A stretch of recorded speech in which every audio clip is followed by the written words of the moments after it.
Well, good morning. Bit of a wet night last night and very damp outside and got a fair bit of rain. We tend to these days not really do a single night anywhere unless we really need to, or unless it's just a roadside stop. These days we find at least 2 nights just so we can have a rest day, back-to-back drive days at the pits. So yeah, we had just a quiet day off yesterday, but it's been pretty much overcast and rainy for the last 48 hours. So we are running a bit low on power. We got a bit excited, and so Liz is now doing dishes by hand. Back to the old days. It's so sad. I love our dishwasher. I love it. Hand washing is the worst. Just how much mess there is. Like, there was dishes everywhere here, and now there's dishes everywhere here. Yeah. What's that out the window, darling? Oh, that's the washing that's been on the line for about 4 days because it's been raining for 4 days. I'm the queen of forgetting to hanging it out late. Not being bothered to bring it in. It's just never ending, the washing. It is just never ending. I don't think I'll ever have an empty washing basket. It's now wetter than when we put it out. That's life. We're just going to punch another couple of hours west, probably 2 hours, 2.5 hours today.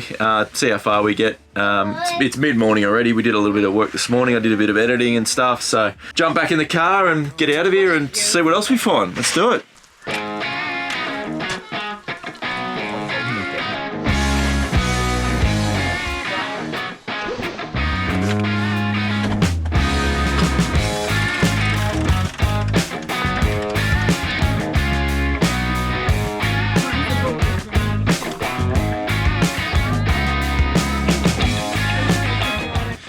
Alright, packed up, almost ready to go. A little bit moist. So this is how we travel. Once we're packed up, obviously all windows latched and everything like that. Make sure these Sirocco fans are latched. They're pretty easy to break if they're swinging around. We put our tabletop on the bed because it does swing around a bit when we're driving. It doesn't lock in, but that's pretty quick and easy to throw that up on there. Today we've got a little bit of wet washing to sort out. And then it's just making sure everything's stowed. Make sure we take the shower off its rail and put it on the floor in a mat, and then lock the shower door. Make sure our sliding door's latched, all roof hatches are shut, and then just making sure all the drawers and cupboards are latched shut, basically. So bit of a wet, soggy pack up this morning, but we got it done. Yeah. Kids weren't exactly on board. They don't understand, eh? They don't get it. Get in the car. Come on. Stay out of the rain. Nah. Doesn't exist. Anyway.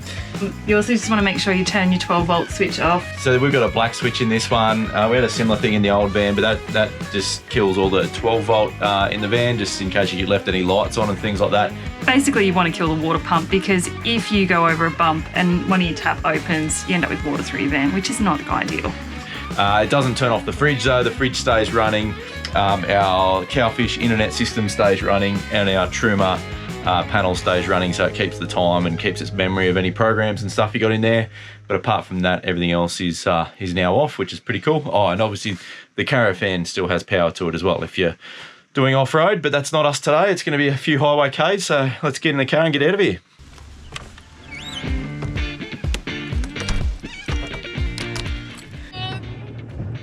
Miles. Do you think those two are twins? Huh, it's miles away. Had to do it. Probably should look at the forecast actually and see how much longer this rain's going to last.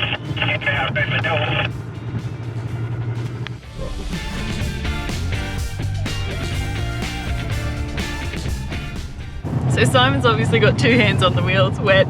We're driving. His hair's all wet, and so I offered to put it up in a hair tie for him. And there's a big difference between a lady's bun and a man bun. I don't know. What is this? That's ridiculous. I don't know. How do you do it? Oh, dude. Oh, yeah, can you just quickly tie my hair up so it stays out of my face? Oh, what is that? What have you done? It looks good. I'll fix it. How do you do a man bun? You've obviously got to be a man to do a man bun. Just taking it easy on the wet highway. Down to 90k an hour. I normally do 100 in the dry on the highways, but yeah, 90k an hour in the wet's probably plenty, just in case. Lights on, 2 hands on the wheel, and away we go. You were just saying, what were you just saying about the disc brakes?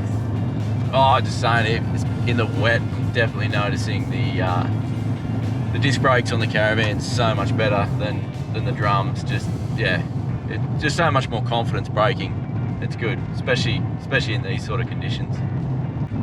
We have been getting a few questions. Well, we've always gotten a lot of questions about the Ranger and towing with the Ranger and how it goes towing, and it's obviously we're getting rid of it soon. We're going to be changing over to the Land Cruiser, but that's not because there's anything wrong with the Ranger. It's been an outstanding tow vehicle. I actually think it's one of the best bang for buck towing touring vehicles that you can buy.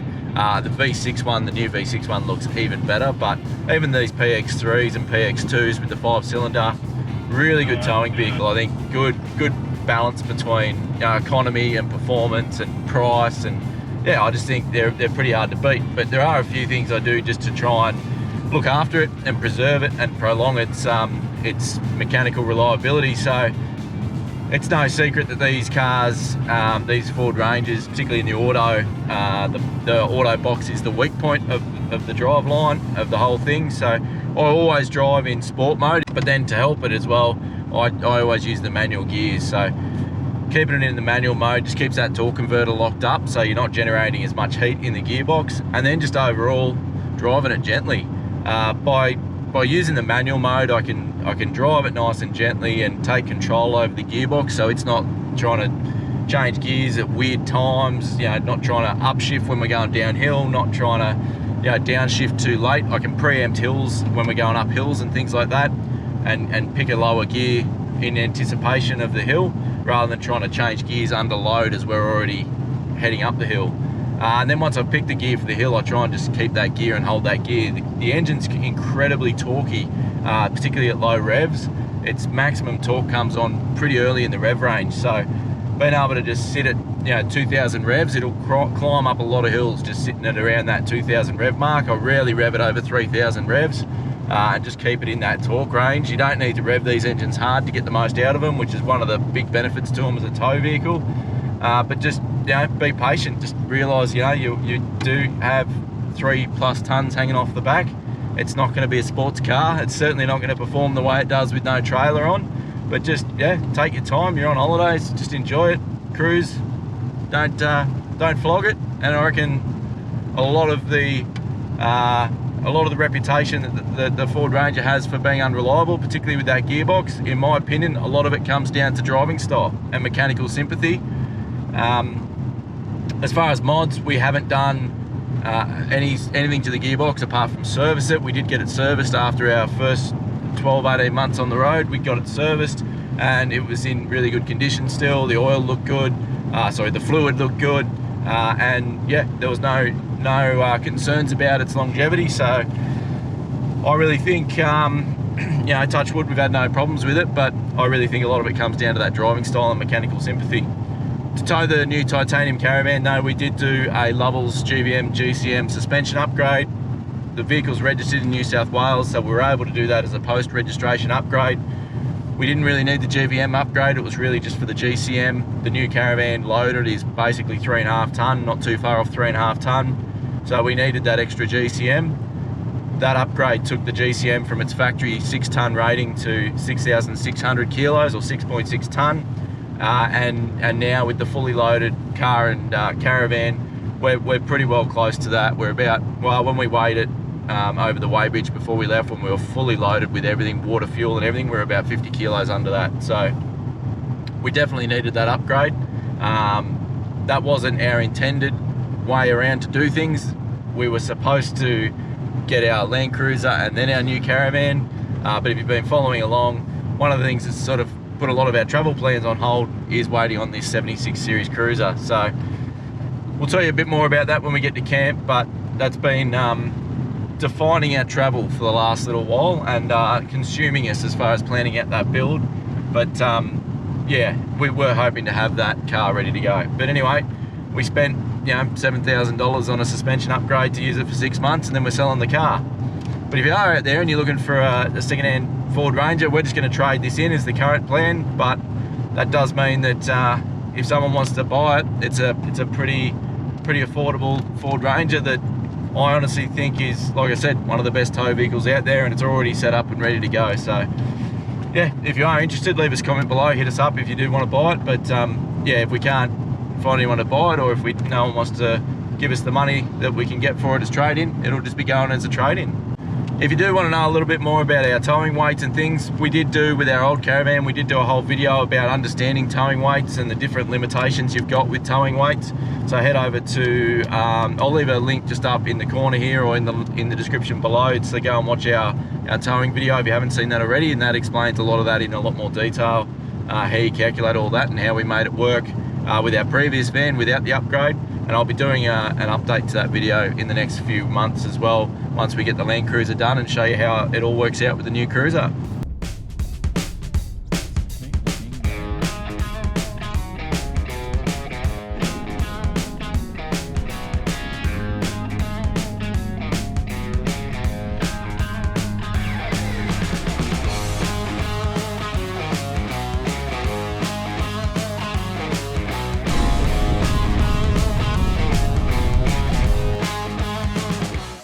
What do you reckon that road's dirt, darling? Google, we always just follow Google Maps, which is probably not a great strategy, but because it takes you down some bizarre roads sometimes, but I reckon there's a solid chance some of these back roads that we're taking are going to be dirt, and it's raining. So anyway, we'll deal with that when we get to it, but probably should, I always say this once we're into it, I should check which roads it's on, but it is hard to tell from maps as well how much of a back road they are until you get there, you know. So, but we do find with Google it's hard because it's always trying to just take you the absolute quickest route, which is not really our priority. Is there a way to tell that the road's a dirt road on Google? Not on Google, I don't think. Not on Google. If you know, other than like a paper map that's got a code, let us know.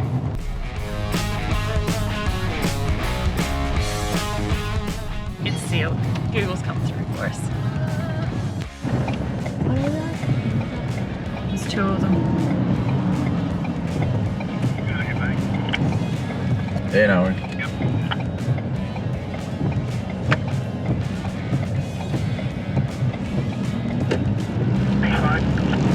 No worries, mate.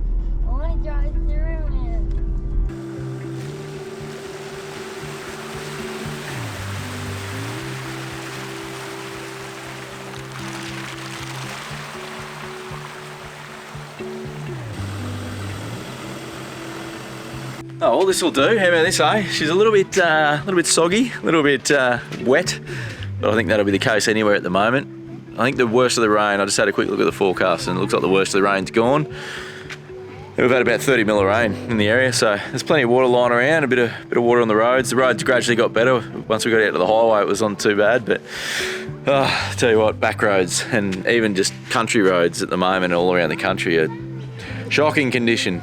Very lumpy and bumpy, but anyway. We made it in here. Not a bad run up the highway, so we're just about less than 10 k's out of the town of Miles, which is just west of Chinchilla. So just a little place called Gil Weir, G-I-L Weir. Really nice looking little campground. This would be great in summertime. There's plenty of shade and probably good swimming and fishing in there, I'd say, but toilets here, rubbish bins, more than we need. That'll do us. So don't know if we'll do a night or two here yet. We'll see how we go.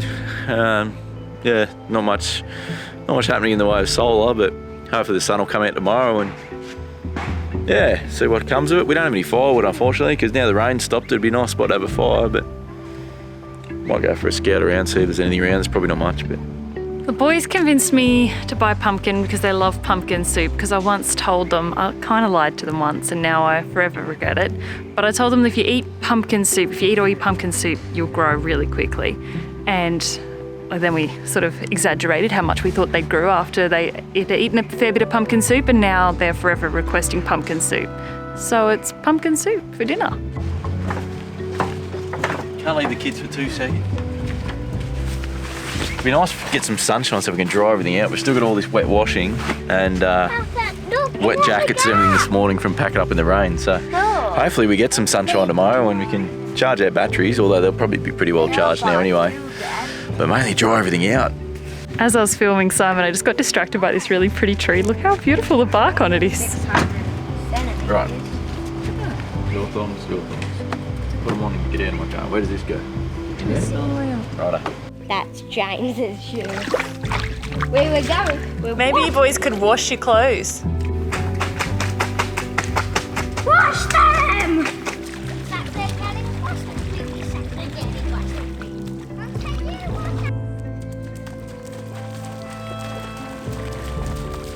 I ran across the water for even longer.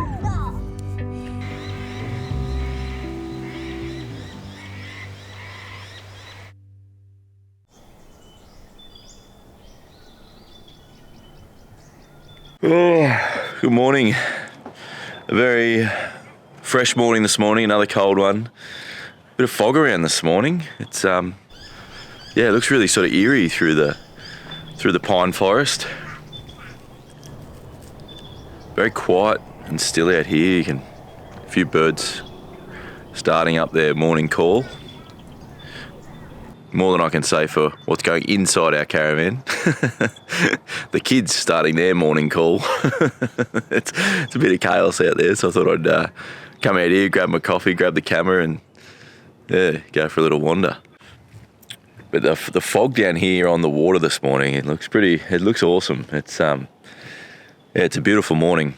A big eagle up in the tree there. There? Just there.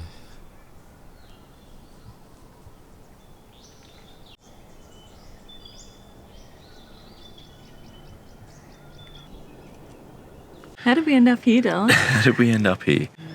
Yeah, how did we get here? Why are we travelling through Western Queensland? We were on our way on the east-west crossing and we got, just before it, so we were on our way up to Brisbane. We got that phone call to say the car was coming in 6 to 8 weeks, so we thought best not head to WA while our brand new car's in Melbourne. So for those who don't know, we were setting off trying to cross the Australian continent at its widest points from Cape Byron to Steep Point.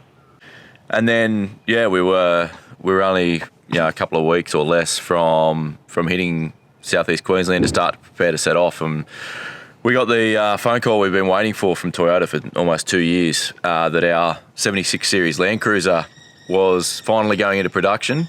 And then we were expecting delivery within a couple of months, so by sort of August this year. So that kind of just put the brakes on everything and we suddenly went into car planning mode instead of trip planning mode. It was a bit of a case of, well, what do we do now while we wait for the car that, there's no firm date that it's going to arrive. There's some stuff we want to do to it before it's registered. So with no firm date that the car was going to turn up, just sort of a bit of a guide and then things we wanted to do to it pre-rego that we had to get sorted. Still waiting on, and then we're waiting on workshops to get back to us with their scheduling and when they can do things, and it's just a bit of a juggling act and a bit of logistics. And we still, while we've got sort of the big ticket, I suppose, items or the big parts of the build figured out, there's still a lot to figure out. So we're going to take you guys on that journey as well. We're going to sort of run through in an upcoming video what we want out of the 76 series, why we bought it, what we want to do with it, what we're building it for, what role it's going to serve for us, and what it's going to be able to do that the Ranger couldn't. So there's a bit to discuss there, but basically that just left us in this sort of no man's land of where do we go travel, what do we go see, because we don't want to be too far away if we do need to go and get things sorted out for the new car. So we headed inland, and when we were at the Brisbane show, actually someone said, you're going to head up to Carnarvon Gorge, and I was like,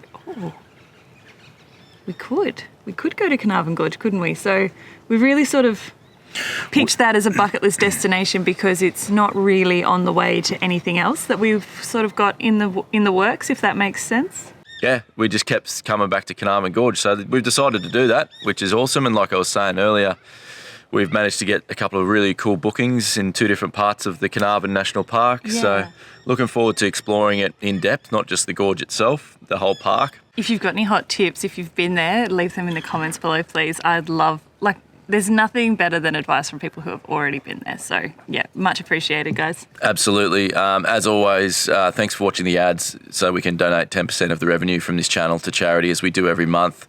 We've now cracked over $15,000 raised for charity from this channel, which is absolutely unbelievable. That's a combination of those direct donations as well as our fundraising efforts for Movember and the push-up challenge. So thanks to all of you that really support that. It's just, yeah, it's definitely one of the best parts of what we do is being able to do that, and it really feels like we're all part of something together, not just us out here by ourselves. So we really do appreciate that. If you're not subscribed to the channel and you're keen to see all of that stuff that's coming up, please consider subscribing. It really does help us out, but it also means that you'll get to see more of our videos, and YouTube will recommend our videos to you more. If you think this was a good video, give it a like. Yeah, give it some love. Tell us you love it. That's basically just telling YouTube that you think this video is a bit of alright and what we do is a bit of alright, and it's more likely that YouTube will then recommend it to more people, which clearly does help us out. And it also means that videos of similar content creators or styles to us will get recommended to you. So it's a win-win. Yeah. I'd love to tell you what's coming up next Sunday, but no idea because our content plan's gone completely out the window. But it'll be something good, I promise. Could be an update video on the 76. It could be an off-grid series video. It could be, there's heaps coming up. We've got more ideas than you can poke a stick at. We just haven't figured out what order it's all happening in yet. But either way, no matter what we're doing, we'll see you guys next Sunday. See you on Sunday. Do you reckon I should hang the washing out again? How many times can you hang one load of washing out? It's been 4. 4 times we've hung this load of washing out. Yeah. I hate washing. It does look like, now that fog's cleared though, it does look like we might actually get some sun today. I know. I don't know if it's teasing me or not. Didn't you want to add anything else? No, I think you did a really good job. I think it's a very long ending, but I'm tempted to just drive into Roma and pay $30 to get it professionally dried. Everything's wet. Moist, I think is the word you're looking for, darling. Very moist. Very moist. Anyway, that's not much of a story, but that's what I do. How do we get ourselves into this mess? I'm going to flip that around. Oh, don't be that guy. Nearly spilled the coffee.